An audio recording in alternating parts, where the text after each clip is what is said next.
En las bodas de Caná, la mayoría solo vio una fiesta que casi termina en desastre. Pero unos pocos fueron testigos de un secreto imposible. Te invitamos a ver lo que ellos vieron. El asombroso milagro que ocurrió en las sombras, lejos de todas las miradas.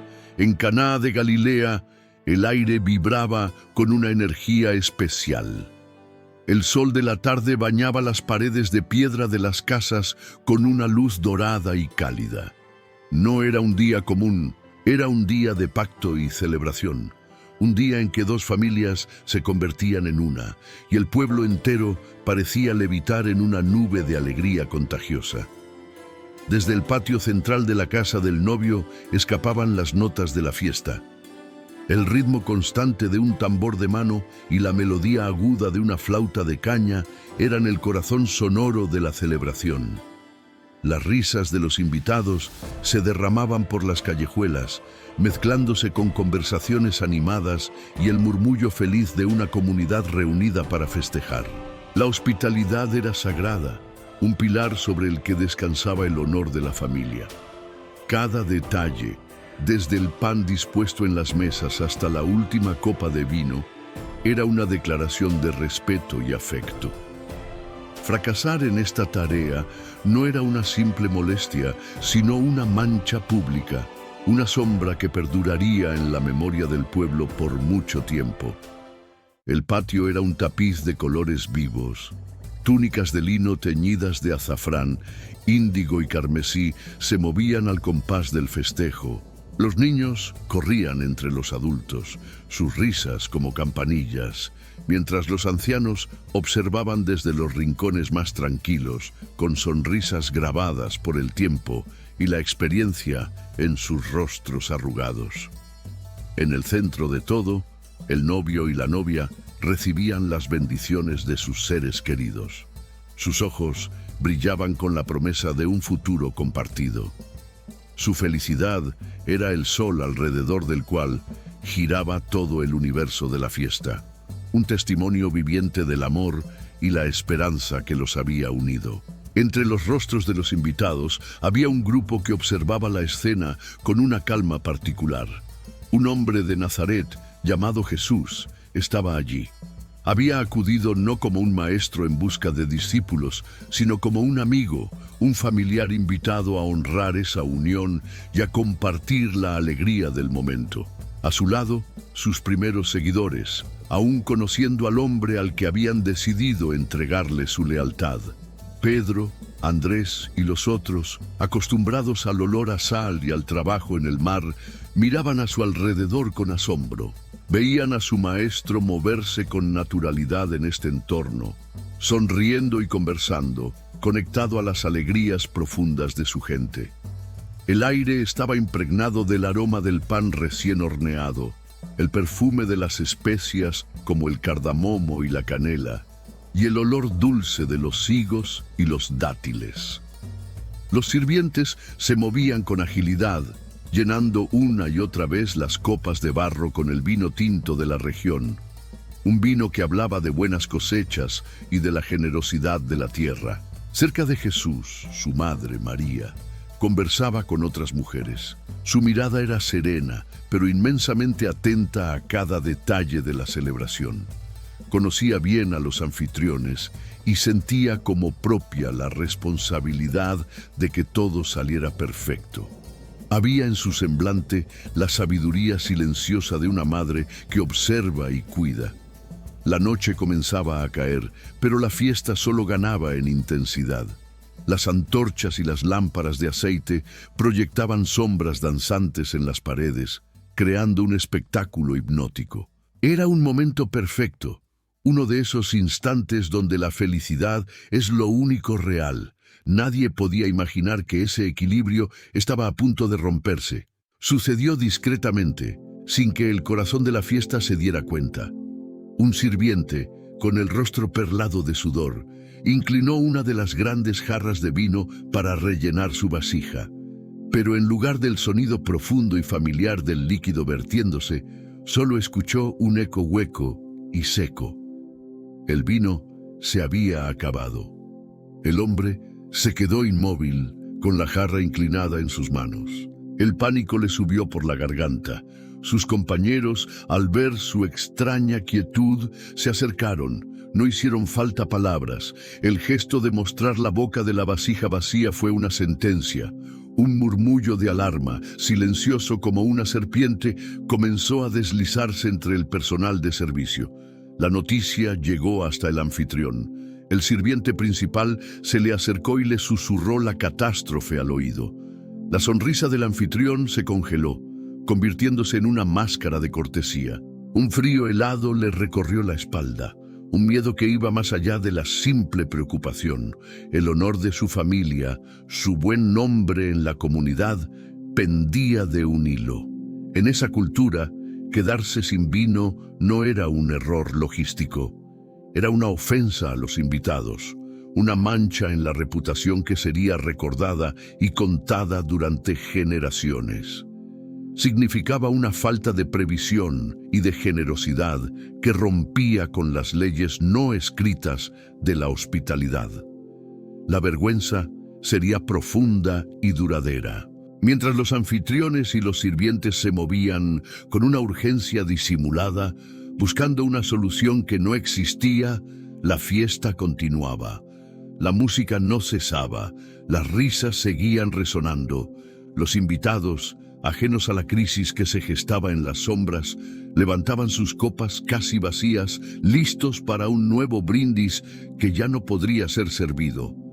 En la despensa, la escena era desoladora. Las grandes ánforas de barro, que antes prometían abundancia, reposaban en silencio, vacías. Los sirvientes las revisaban una y otra vez, con la esperanza vana de encontrar un último resto que pudiera aplazar el desastre, pero solo encontraron el olor agrio de los sedimentos secos. Pero no todos eran ajenos a la creciente ansiedad. Desde su asiento, la mirada atenta de María había captado el cambio. Notó la frecuencia con la que los sirvientes desaparecían, sus rostros tensos, sus movimientos ya no eran fluidos, sino bruscos. Vio al anfitrión secarse el sudor de la frente a pesar del frescor de la noche. Su intuición se confirmó cuando vio a la madre del novio llevarse una mano al pecho en un gesto de pura angustia. Sin embargo, María no sintió pánico. En su corazón, una calma profunda se asentó. Comprendió que ese momento de necesidad, esa humilde crisis humana, era el escenario que se estaba preparando para algo que nadie esperaba. Con la certeza del desastre inminente grabada en los rostros de los anfitriones, María tomó una decisión. No hubo vacilación en su semblante, ni un atisbo de duda. Se levantó de su asiento con una gracia y una determinación que parecían aislarla del resto de la fiesta. Para ella, el bullicio y la música comenzaron a desvanecerse en un murmullo lejano. Solo había un punto focal en todo el patio: su hijo. Se movió a través de la multitud con una calma resuelta. Los invitados, inmersos en sus conversaciones y en el baile, apenas notaron su paso. Era una madre buscando a su hijo, una escena común en cualquier reunión. Pero esto era diferente. Jesús la vio venir. Sus ojos se encontraron por encima de las cabezas de los demás, y en esa mirada se compartió un entendimiento que iba más allá de la situación presente. Él sabía que ella no se acercaba para una conversación casual. Encontraron un espacio de relativa quietud, cerca de un pilar de piedra que sostenía el dintel de la casa. La luz parpadeante de una antorcha cercana arrojaba sombras profundas sobre sus rostros, acentuando la gravedad del momento. El aire olía a aceite quemado y a vino derramado. María se detuvo frente a él. Su postura era la de alguien que no viene a pedir, sino a afirmar una verdad. Entonces pronunció las palabras. Fueron apenas un susurro, pero resonaron en el espacio entre ellos con la fuerza de un trueno. No tienen vino. No era una queja ni una sugerencia, era una declaración de hechos, simple y directa. Al decirlo, estaba depositando el peso de la vergüenza de aquella familia, el peso de la necesidad humana, directamente a los pies de su hijo. Era un acto de confianza absoluta. El silencio que siguió a sus palabras fue denso y cargado de significado. En ese breve instante, todo el conocimiento no dicho entre ellos pareció aflorar. 30 años de vida compartida, de observar su sabiduría crecer, de guardar en su corazón la promesa de su nacimiento. Ella no estaba hablando simplemente con el carpintero de Nazaret, sino con la esperanza que había albergado en su interior. Sabía que una copa de vino vacía era un asunto trivial para el mundo, pero también sabía que para él, ningún detalle de la condición humana era insignificante. Jesús la miró, y en sus ojos había una profundidad insondable. Su mirada pareció abarcar no solo a su madre y la fiesta a su alrededor, sino también el largo camino que se extendía ante él. Comprendía la petición terrenal, pero también percibía el eco de una invitación divina. Intervenir aquí, en este humilde escenario, significaría empezar a desvelar quién era. Sería el primer paso en un camino sin retorno. Sus labios se abrieron y su respuesta fue enigmática, casi un acertijo. «Mujer, ¿qué nos va a ti y a mí en esto? Mi hora aún no ha llegado». La palabra mujer no era una falta de respeto, sino un término de formalidad solemne que marcaba una distancia entre su rol como hijo y su inminente misión pública. Era una declaración sobre el tiempo divino, sobre un plan que se regía por un reloj celestial y no por las urgencias humanas. Para cualquier otro, estas palabras habrían sonado como un rechazo definitivo. Pero María escuchó lo que no se dijo. No escuchó un no, sino un todavía no. Entendió la inmensa carga que su petición implicaba y la trascendencia de la decisión de su hijo. Su fe, sin embargo, no flaqueó, ni por un segundo. En su rostro no había decepción, solo una serena y paciente expectativa. Confiaba en su corazón tanto como en su poder. Sin esperar otra palabra, en un acto de fe asombroso, María se dio la vuelta, consideraba el asunto resuelto. Su movimiento fue decidido, buscando con la mirada a los sirvientes que se agrupaban en un rincón, con los rostros llenos de angustia. Se acercó a ellos, que la miraron con una mezcla de respeto y desesperación, esperando alguna instrucción de la madre de aquel invitado tan especial. Se detuvo frente a ellos y su voz fue clara, firme y llena de una autoridad tranquila que les obligó a prestar total atención. Mirándolos a los ojos y con un leve gesto de la cabeza en dirección a Jesús, les dio una única y simple orden. Una orden que cambiaría el curso de la noche y de la historia. Hagan todo lo que Él les diga. Los sirvientes se quedaron paralizados, atrapados entre la desesperación de sus amos y la extraña calma de aquella mujer. Sus palabras, hagan todo lo que Él les diga, flotaban en el aire, cargadas de una autoridad inexplicable. Volvieron sus miradas hacia Jesús, quien hasta ese momento había permanecido como una figura silenciosa en el borde de la crisis. Esperaban una orden, una solución, quizás la instrucción de ir a comprar vino a otra aldea, por imposible que pareciera a esas horas. Jesús finalmente fijó su atención en ellos. Su mirada no era la de un amo que da una orden, sino la de alguien que ve más allá de la situación, más allá de su miedo. No levantó la voz por encima del murmullo de la fiesta. Simplemente, con un gesto de su cabeza, señaló hacia un rincón del patio donde reposaba una hilera de grandes recipientes de piedra. Su voz, tranquila pero firme, rompió la tensión. «Llenen de agua esas tinajas». El desconcierto se apoderó de los hombres. No eran jarras de vino, eran 6 enormes tinajas de piedra, cada una con capacidad para más de 100 litros.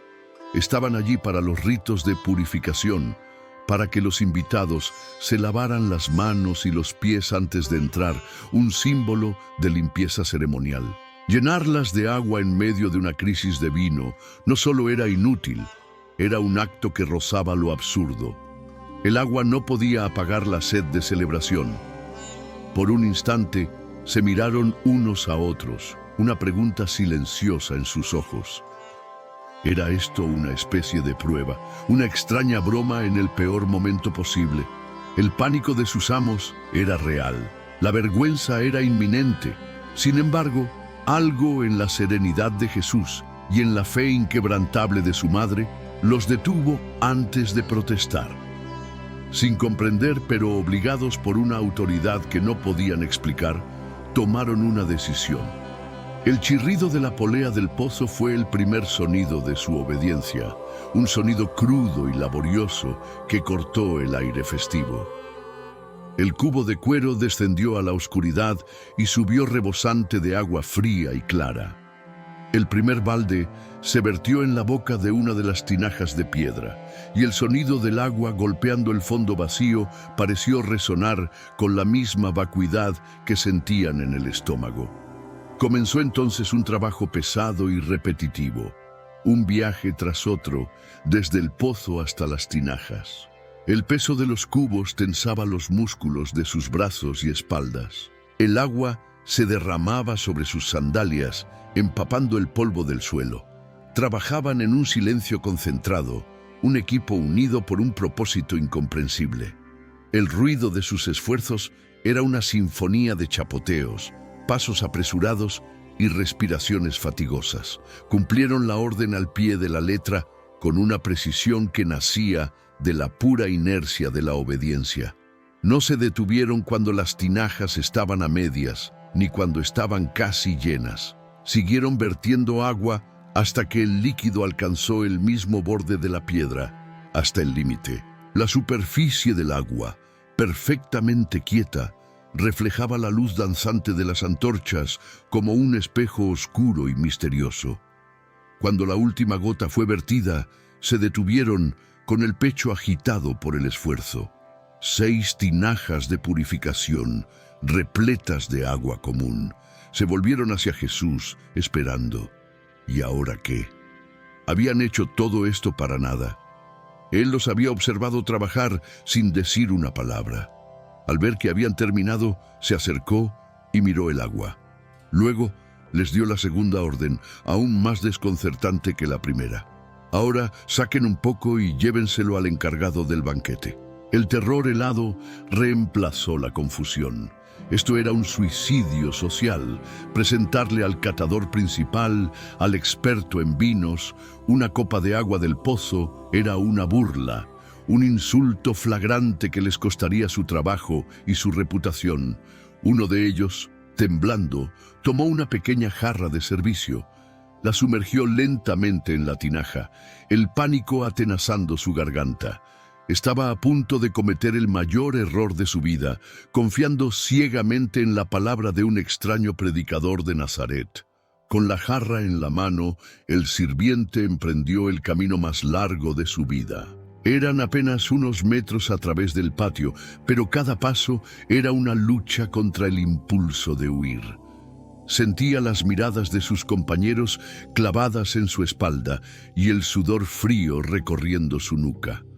En la jarra no llevaba agua, sino su propia humillación y la de sus amos. Se preparó para la reprimenda, para el despido. Se acercó al encargado del banquete, un hombre de reputación, conocido por su paladar exigente. Este conversaba animadamente, pero detuvo su relato al ver al sirviente, cuya expresión pálida y nerviosa era evidente. Con una mano que temblaba ligeramente, el sirviente sirvió el contenido de la jarra en la copa del encargado. El líquido que cayó no era claro como el agua, sino de un rojo profundo, con el color y el cuerpo de un vino añejo y costoso. El encargado arqueó una ceja intrigado, levantó la copa observando el color a la luz de la lámpara.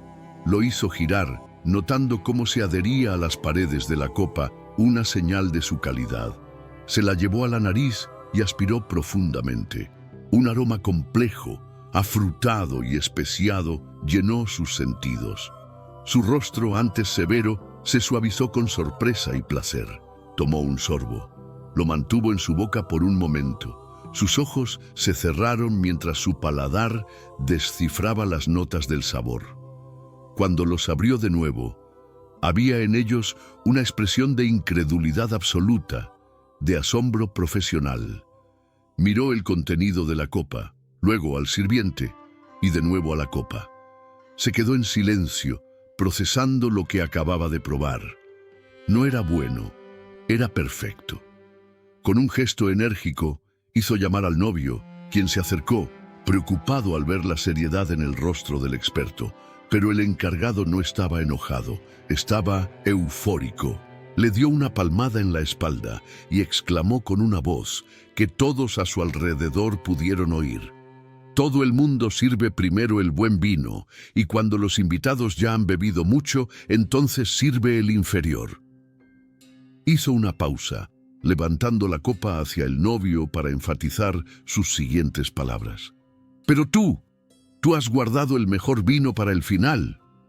El novio sonrió, confundido pero halagado, aceptando un elogio por algo que no entendía. No sabía nada de ese vino. Pero al otro lado del patio, los sirvientes sí lo sabían. Se miraron unos a otros, con los ojos desorbitados por el asombro. Su miedo se transformó en una comprensión que les robó el aliento. Vieron las 6 tinajas de piedra llenas de agua del pozo y entendieron que habían sido testigos de lo imposible. No hubo un estallido de luz ni una voz del cielo. El milagro se reveló en el sabor de una copa, en la confusión de un novio y en el conocimiento secreto de unos pocos. Los discípulos, que habían observado todo el episodio, miraron a Jesús de una manera nueva. Ya no era solo su maestro. Aquella noche, en una boda anónima en Caná, habían visto una chispa de su gloria y su fe echó raíces para siempre. Así, el primer milagro de Jesús no fue un gran espectáculo público, sino un secreto compartido. Una revelación silenciosa que demostró que los cambios más profundos del mundo a menudo comienzan en los momentos más inesperados, lejos de la mirada de la multitud. Si sentiste la historia y quieres que esta saga continúe, apóyanos con un me gusta. Nos encantaría leer tu reflexión en los comentarios, y para no perderte el próximo relato, suscríbete y activa las notificaciones. La saga apenas comienza. Te invitamos a seguir el viaje haciendo clic en el siguiente video que aparece en tu pantalla.